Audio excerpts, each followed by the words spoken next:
If you have an idea that you genuinely think is good, don't let some idiot talk you out of it. हे दोस्तों, आज के video में अपन लोग जो बात करने वाले हैं वो है सबसे पहला इंडेक्स म्यूचुअल फंड क्या होता है, ईटीएफ क्या होता है, और ईटीएफ मतलब एक्सचेंज ट्रेडेड फंड, अभी आपको बताऊंगा, ठीक है। और इन दोनों के बीच में अंतर क्या होता है ना, कंपैरिजन करेंगे, देखेंगे कौन सा क्या ज़्यादा अच्छा है, ठीक है। चल भैया शुरू करते हैं आज का वीडियो टाइम ना गवाते हुए। और वीडियो चालू करने से पहले मैं आप लोगों को बोल दूं कि इस वीडियो को लाइक ज़रूर कर देना, क्योंकि आप लोग लाइक नहीं करते हो और फ्री की नॉलेज मिल रही है, तो भाई इसकी कदर करो। और अगर नए हो चैनल पे तो सब्सक्राइब करें, बेल आइकन ज़रूर दबा दें। शुरू करते हैं आज का वीडियो टाइम ना गवा। सबसे पहला इंडेक्स म्यूचुअल फंड क्या होता है ना। सबसे पहले देखो, म्यूचुअल फंड तो आपको लोगों को पता ही होगा, म्यूचुअल फंड सही है, सुनते रहते होगे। म्यूचुअल फंड के बारे में नहीं पता तो फिर भी मैं जल्दी जल्दी बता देता हूँ कि म्यूचुअल फंड क्या होता है। कि आप लोग मान लो इंडेक्स इन्वेस्ट करना है, ठीक है, आप लोगों को डिफरेंट कंपनीज में इन्वेस्ट करना होता है। तो क्या होता है ना, अपने जैसे बहुत सारे एक्सपर्ट ना बैठे हुए होते हैं, ठीक है। एक्सपर्ट लोग क्या करते हैं, आप और आपके और मेरे जैसे लोगों से पैसे लेते हैं, ठीक है। बहुत सारे लोगों से उन्होंने पैसे लिए, कुछ एक्स अमाउंट, ठीक है, एक्स के अपन कुछ वैल्यू दे रहे हैं यहाँ पर। मान लो कुछ आप लोगों ने दिए 1000 रुपये, ठीक है। 1000 रुपये सबसे हज़ार रुपये लेते जाएंगे और फिर उन सब पैसों को डाइवर्सिफाई करके इन्वेस्ट करते हैं, ठीक है। वो होता है म्यूचुअल फंड, ठीक है। इंडेक्स म्यूचुअल फंड क्या होता है, सबसे पहले ये देखते हैं अपन, ठीक है। देखो, इंडेक्स म्यूचुअल फंड में डाइवर्सिफिकेशन तो करते ही हैं, सेम चीज़ जो म्यूचुअल फंड में करते हैं, नाम से तो पता ही चल रहा है ना। म्यूचुअल फंड में अपन जैसे डाइवर्सिफिकेशन करते हैं, इंडेक्स फंड में निफ्टी के स्टॉक्स में डाइवर्सिफिकेशन करते हैं, ठीक है। निफ्टी के स्टॉक्स में डाइवर्सिफिकेशन कर रहे हैं तो किस रेशियो में करेंगे, मान लो रिलायंस है, ठीक है, आईटीसी है और ऐसे बहुत सारी कंपनीज है, ठीक है। तो निफ्टी में जितना प्रपोर्शन होता है उतने ही प्रपोर्शन में डाइवर्सिफिकेशन कर देते हैं, ठीक है। यानी कि मान लो आपने कुछ 1000 रुपया डाला है तो 1000 रुपये क्या करेंगे, रिलायंस का निफ्टी में कुछ परसेंटेज है, मान लो एक्स, वाई है आईटीसी का, और इसी तरीके से अलग अलग है, ठीक है। तो 1000 के एक्स परसेंट जो है रिलायंस में डालेंगे, 1000 का वाई परसेंट आईटीसी में डालेंगे, इसी तरीके से डाइवर्सिफिकेशन कर देंगे। तो यहाँ क्या हो गया, डाइवर्सिफिकेशन हो गया निफ्टी के स्टॉक्स में, ठीक है। अगले पर आते हैं, जो इन्वेस्टमेंट होता है सेम प्रपोर्शन होता है निफ्टी के स्टॉक्स में, जैसे कि मैंने आप लोगों को बताया, ठीक है। अगला देखो, इन्वेस्टमेंट जो होता है आपके म्यूचुअल फंड के अकाउंट से होता है ना। यानी कि मान लो आपने पेटीएम की म्यूचुअल फंड अकाउंट खोला है तो वहाँ से आप इंडेक्स म्यूचुअल फंड में इन्वेस्ट कर सकते हो। ऑलराइट, अब अपन चलते हैं, टाइम ना गवाते हो अगले पे। यारो आप लोगों को मैं एक बात बता दूं ना कि इसी वीडियो को मैं खींच तान के लंबा कर सकता हूँ, आप लोग कंफ्यूज भी कर सकता हूँ, अच्छे तरीके से बता भी सकता हूँ, ठीक है। यहाँ पर मैं जल्दी जल्दी वही नॉलेज को दे रहा हूँ। ऑलराइट, ईटीएफ पे चलते हैं, एक्सचेंज ट्रेडेड फंड में। एक्सचेंज ट्रेडेड फंड जो होता है और इंडेक्स म्यूचुअल फंड जो होता है, काफ़ी चीज़ सिमिलैरिटी होती है इन दोनों में, है ना। देखो, मैं ना अभी एनएसई की वेबसाइट पर जाकर आप लोगों को ये दिखा भी दूंगा कि कैसे करते हैं। ऑलराइट, देखो, डाइवर्सिफिकेशन जो होता है इसमें भी सेम चीज़ निफ्टी के स्टॉक्स में होती है, उसी प्रपोर्शन में होती है जो निफ्टी में दिया हुआ है। यहाँ पर इन्वेस्टमेंट जो होता है वो होता है आपके डीमैट अकाउंट से, ठीक है। जो भी डीमैट अकाउंट होता है आपका, जैसे कि मान लो आपका डीमैट अकाउंट किस में है, ज़ीरोधा में है, अब स्टॉक में आप लोग खोलना चाहोगे डीमैट अकाउंट तो नीचे लिंक डिस्क्रिप्शन में दी हुई है, आप वहाँ से जाकर कर सकते हो। ऑलराइट, देखो इसका जो स्टॉक होता है ना, एक चीज़ और बता दूँ आपको, इसका स्टॉक ना निफ्टी 20 नाम से दिखता है, निफ्टी BEES 20, ठीक है। आप लोग जाके सर्च कर सकते हो और मैं भी आप लोग को दिखाऊंगा भी, है ना। तो इस नाम से आपको मिल जाएगा, ठीक है। अब अपन टाइम लगवाते हो अगले पे चलते हैं। देखो, यहाँ पर इंडेक्स म्यूचुअल फंड और एक्सचेंज ट्रेडेड फंड यानी कि ईटीएफ दोनों का कंपैरिजन कर रहा हूँ, है ना। देखो, इंडेक्स म्यूचुअल फंड में जो म्यूचुअल फंड के जो वो मैनेजर्स होते हैं ना, उनको ज़्यादा मेहनत लगती नहीं है। क्यों नहीं लगती, क्योंकि भैया उन्होंने एक बार पैसे डाल दिए, है ना, फिर उनको क्या करना है, डाइवर्सिफिकेशन तो हो चुका है ना, उनको बस उसी सेम रेशियो को मेंटेन करता रहना है, ठीक है। तो इसमें ब्रोकरेज क्या होता है, नहीं लगता, बहुत कम लगता है, ठीक है। ईटीएफ में ब्रोकरेज इंक्लूड होता है, जो आपका नॉर्मल ब्रोकरेज होता है, चार्ज होता है, वही लगता है, ठीक है।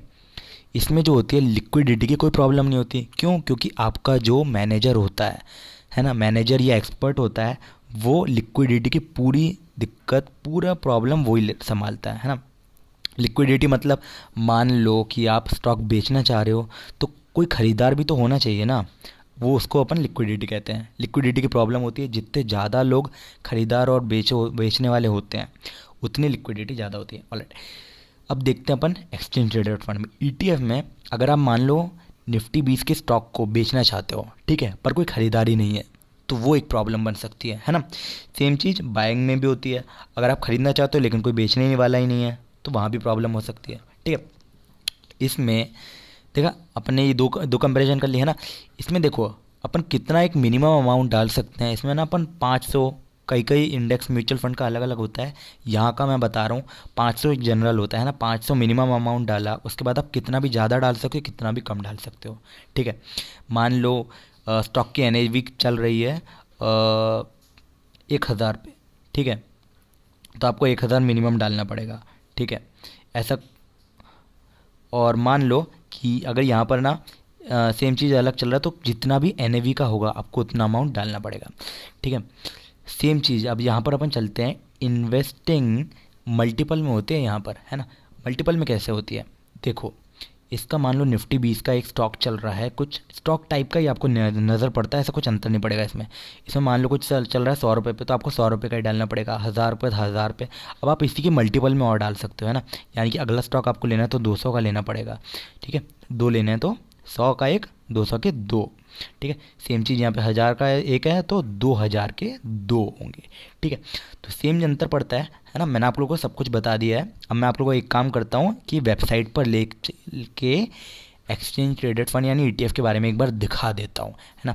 अब दोस्तों क्या होने वाला है, मैं यहाँ से इंटरनेट ऑन करूँगा, फ्लाइट मोड को ऑफ करूँगा, तो क्या होगा, यहाँ पर नोटिफिकेशन आएंगे। तो अगर नोटिफिकेशन आए तो इग्नोर करना, है ना। हाँ तो भैया यहाँ पर लोग क्रोम पे आ चुके हैं। अब मैं यहाँ पे आपको सर्च करके एक बार दिखा देता हूँ, क्योंकि आप लोग पूछते रहते हो कैसे करना है ना। तो यहाँ पर मैं लिखता हूँ NSE इंडिया, NSE बोले तो नेशनल स्टॉक एक्सचेंज, है ना। ओके, यहाँ पे अभी फ्लाइट मोड मैंने ऑफ ही नहीं किया है। तो यहाँ पे मैंने अपना वाईफाई ऑन कर दिया है, कनेक्ट होता ही होगा। तब तक मैं वीडियो को पॉज कर देता हूँ, एक काम करता हूँ। ऑलराइट, ये मैंने कर दिया। यहाँ से मैं सर्च करता हूँ और ये रहा NSE इंडिया की वेबसाइट आ गई अपनी। NSE इंडिया की वेबसाइट को ओपन कर रहा हूँ और फिर मैं आप लोगों को बताता हूँ, ठीक है। ये रहा NSE इंडिया की वेबसाइट। अपन चलते हैं, देखो ऊपर लिखा हुआ है पुरानी वेबसाइट पे जाने के लिए क्लिक करें, तो वहाँ पे चलते हैं। पुरानी वेबसाइट को ही मैं रेफ़र करता हूँ क्योंकि वो अच्छी तरीके से मेरी नज़र उस पर जमी हुई है, ठीक है। जब तक लोड हो रही है मैं 1 मिनट वीडियो को पॉज कर देता हूँ। ऑलराइट, ये हो गई है लोड, है ना। अब आप यहाँ पर नीचे आओगे तो यहाँ पर ETF आपको मिलेगा।